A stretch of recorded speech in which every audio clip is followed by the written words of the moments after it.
નમસ્તે મિત્રો, આજે આપણે વાત કરવાના છીએ શિકાગોના સ્ટેશન પર ગુજરાતી પતિ પત્ની સાથે બનેલી ઘટના. અમેરિકાના શિકાગો શહેરમાં રહેતો એક ગુજરાતી પરિવાર બહારથી જોતા ખૂબ સુખી લાગતો હતો. વિશાલ અને તેની પત્ની નેહા છેલ્લા 10 વર્ષથી અમેરિકા રહેતા હતા. તેમના 2 બાળકો હતા, એક દીકરો અને એક દીકરી. સુંદર ઘર, સારી કાર, બાળકો માટે સારી સ્કૂલ અને આસપાસના લોકો સારી પ્રતિષ્ઠા બધું હતું. પરંતુ ઘણી વખત ઘરની 4 દિવાલોની અંદર એવી તિરાડો પડતી હોય છે જે બહારથી કોઈને દેખાતી નથી. વિશાલ છેલ્લા ઘણા મહિનાથી બેરોજગાર હતો. તેને અનેક જગ્યાએ નોકરી માટે અરજી કરી હતી, અનેક ઇન્ટરવ્યુ આપ્યા હતા, પરંતુ સફળતા મળતી નહોતી. બીજી તરફ નેહા એક સારી કંપનીમાં કામ કરતી હતી અને દર મહિને સારી આવક કમાતી હતી. શરૂઆતમાં તેને પતિને ઘણો સહારો આપ્યો હતો, પરંતુ ધીમે ધીમે તેના શબ્દોમાં કડવાશ આવવા લાગી. રોજિંદા જીવનમાં નાની નાની વાતે તે વિશાલને સંભળાવતી, ઘરમાં બેઠા રહેવાથી કંઈ થતું નથી, હું કમાઉં છું એટલે આ ઘર ચાલે છે, મારા પર બધો ભાર છે જેવા શબ્દો વિશાલના હૃદયને રોજ થોડું થોડું તોડી રહ્યા હતા. છતાં વિશાલ મૌન રહેતો, કારણ કે તેને લાગતું હતું કે કદાચ પત્ની પર ખરેખર જવાબદારીઓનો ભાર છે.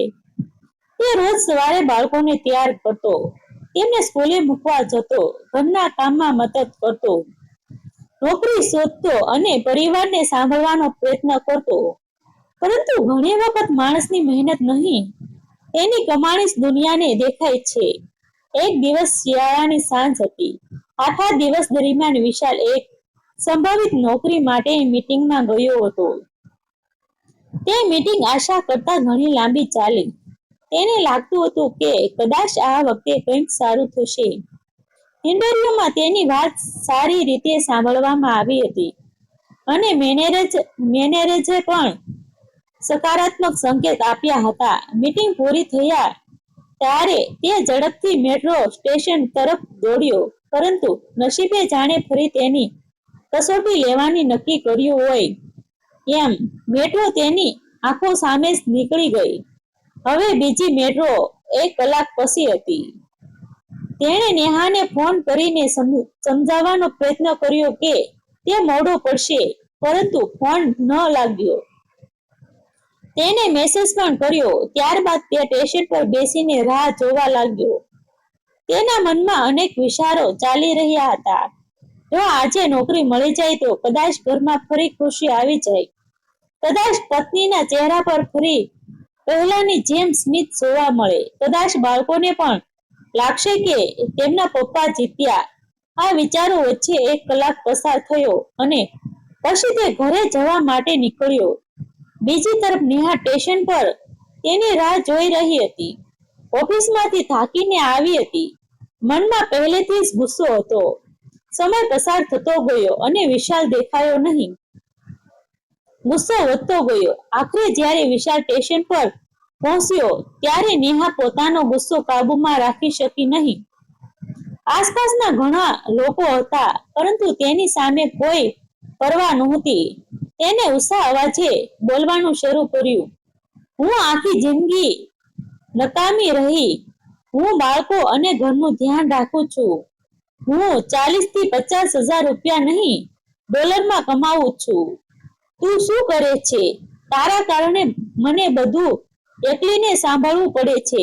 સ્ટેશન પર ઉભેલા લોકો તેમની તરફ જોવા લાગ્યા. વિશાલનું માથું ઝૂકી ગયું. તે ખૂબ શાંતિથી બોલ્યો, નેહા, કૃપા કરીને તારે મને જે કહેવું હોય તે ઘરે કહીશ. બધાની સામે આવું ન બોલ. મને બહુ દુઃખ થાય છે. પરંતુ નેહાનો ગુસ્સો હજુ શાંત થયો નહોતો. તેણે ફરી કહ્યું, સાચું બોલું છું તો દુઃખ થાય છે. ઘરમાં બેઠા રહેવું સહેલું છે, કમાઈને બતાય પછી સમજાશે.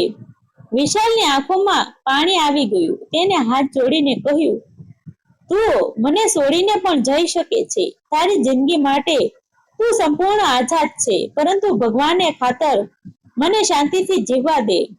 હું કોઈ દારૂ પીવા ગયો નહોતો, કોઈ પાર્ટીમાં ગયો નહોતો. હું મારા કામના કારણે મોડો પડ્યો છું. કૃપા કરીને મારી વાત સમજવાનો પ્રયત્ન કર. આ શબ્દ સાંભળીને થોડા ક્ષણ માટે આસપાસનું વાતાવરણ બદલાઈ ગયું. લોકો પણ ચૂપ થઈ ગયા. નેહા પણ એકદમ નિશબ્દ થઈ ગઈ. પહેલી વાર તેને પતિના અવાજમાં એવી પીડા સંભળાઈ જે કદાચ ઘણા મહિનાથી અંદર જ દબાઈ રહી હતી. બંને પછી કોઈ શબ્દ બોલ્યા વગર ઘરે જવા નીકળ્યા.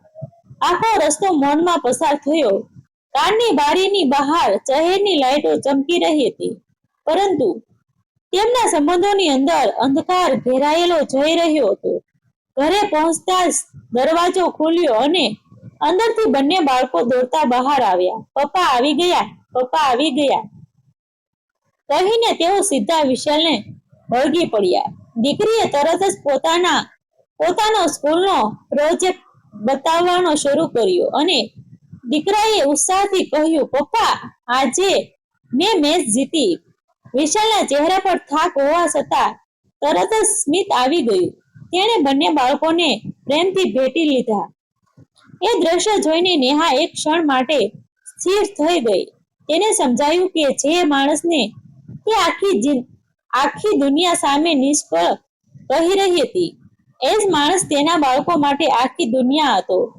બાળકોને એમાં કોઈ બેરોજગાર માણસ દેખાતો નહોતો. તેમને તો પોતાના પપ્પા દેખાતા હતા. એવો પપ્પા જે રોજ સવારે તેમને તૈયાર કરતો હતો, હોમવર્કમાં મદદ કરતો હતો, સ્કૂલના કાર્યમાં હાજર રહેતો હતો, બીમાર પડે ત્યારે આખી રાત જાગતો હતો અને તેમની દરેક ખુશીમાં પોતાનું સુખ શોધતો હતો. નેહાને અચાનક યાદ આવ્યું કે છેલ્લા કેટલાક મહિનામાં વિશાલે ક્યારેય પોતાના દુઃખ વિશે ફરિયાદ નહોતી કરી. જ્યારે તેની નોકરી ગુમાવી ત્યારે પણ તેણે પરિવારને તકલીફ ન પડે તે માટે પોતાના ઘણા શોખ છોડી દીધા હતા, પોતાના ખર્ચ ઘટાડ્યા હતા, અનેક રાતો સુધી જાગીને રિઝ્યુમે મોકલ્યા હતા. છતાં તે સતત અપમાન સહન કરતો રહ્યો હતો. બાળકો પોતાના રૂમમાં ગયા પછી નેહા એકલી સોફા પર બેસી રહી. વિશાલ રસોડામાં જઈને બાળકો માટે દૂધ ગરમ કરવા લાગ્યો. એ દ્રશ્ય નેહાના હૃદયને અંદરથી હચમચાવી ગયું. આજે પહેલીવાર તેને સમજાયું કે કમાણી માણસની કિંમત નક્કી કરતી નથી. જો એવું હોત તો માતાની સેવા, પિતાના ત્યાગ અને પરિવાર માટેના પ્રેમની કોઈ કિંમત જ ન હોત. તેના મનમાં સ્ટેશન પર બોલેલા દરેક શબ્દ ગૂંજવા લાગ્યા. તું શું કરે છે? આ વાક્ય જાણે તેના પોતાના હૃદયમાં તીર બનીને ભાગવા લાગ્યું, કારણ કે હવે તેને જવાબ દેખાઈ રહ્યો હતો. વિશાલ ઘણું પડતો હતો, કદાચ એટલું બધું કે જેનું કોઈ પગાર પત્ર બની શકે નહીં. થોડા સમય પછી નેહા ધીમે ધીમે રસોડામાં ગઈ. વિશાલ હજુ પણ સામાન્ય રીતે કામ કરી રહ્યો હતો, જાણે કંઈ બન્યું જ ન હોય. તેની આ શાંતિને નેહાને વધુ તોડી નાખી. તેની આંખોમાં આંસુ વહેવા લાગ્યા. તેણે ધીમા અવાજે કહ્યું, વિશાલ, મને માફ કરી દે છે. વિશાલ થોડો ચોંક્યો. નેહાએ રડતા રડતા આગળ કહ્યું, આજે સ્ટેશન પર મેં જે કહ્યું તે ખોટું હતું. તું તારા દુઃખને સમજ્યા વગર બોલતી રહી.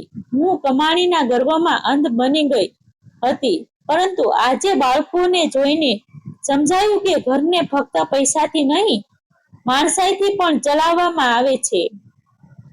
વિશાલ થોડા સમય સુધી ચૂપ રહ્યો. પછી તેણે માત્ર એટલું જ કહ્યું, નેહા, હું પણ માણસ છું. મને પણ દુઃખ થાય છે. જ્યારે તું બધાની સામે મને નકામો કહે છે ત્યારે મને લાગે છે કે કદાચ હું ખરેખર નિષ્ફળ છું, પરંતુ પછી બાળકોના ચહેરો જોઉં છું અને ફરી ઊભો થઈ જાઉં છું. આ શબ્દ સાંભળીને નેહા વધુ રડી પડી. તે દિવસે બંને લાંબા સમય સુધી વાત કરતા રહ્યા. ઘણા મહિનાઓ પછી પહેલીવાર તેમણે બીજાની પીડા સાંભળી. બીજા દિવસે સવારે ઘરમાં એક નવી શરૂઆત થઈ. સમસ્યાઓ હજુ હતી, નોકરી હજુ મળી નહોતી, પરંતુ એક દિવસ મહત્વની વસ્તુ પાછી આવી હતી. પરસ્પર સન્માન. થોડા અઠવાડિયા પછી વિશાલને નોકરી પણ મળી ગઈ. પરંતુ આ વાર્તાનો સાચો અંત ત્યાં નહોતો. સાચો અંત તો એ ક્ષણે આવી ગયો હતો જ્યારે નેહાએ સમજી લીધું કે જીવન સાથીની કિંમત તેની આવકથી નહીં, પરંતુ તેના પ્રેમ, જવાબદારી અને સંઘર્ષથી માપવી જોઈએ. કારણ કે સંબંધમાં સૌથી મોટું ધન પૈસા નથી, પરંતુ એકબીજાના આત્મસન્માનની રીક્ષા છે. જે ઘરમાં આ સન્માન જીવિત રહે છે ત્યાં મુશ્કેલીઓ ભલે આવે, પરંતુ સંબંધો ક્યારેય તૂટતા નથી. અને જે ઘરમાં અહંકાર પ્રેમ પર હાવી થઈ જાય છે, ત્યારે સંપત્તિ હોવા છતાં સુખ ટકી શકતું નથી.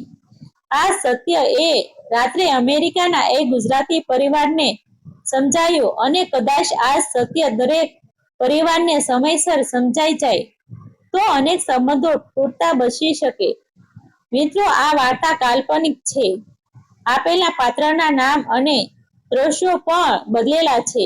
આવા જ વિડીયો જોવા માટે અમારી ચેનલ સાથે બન્યા રહેજો. આભાર મિત્રો. ગમે તો શેર કરી દેજો.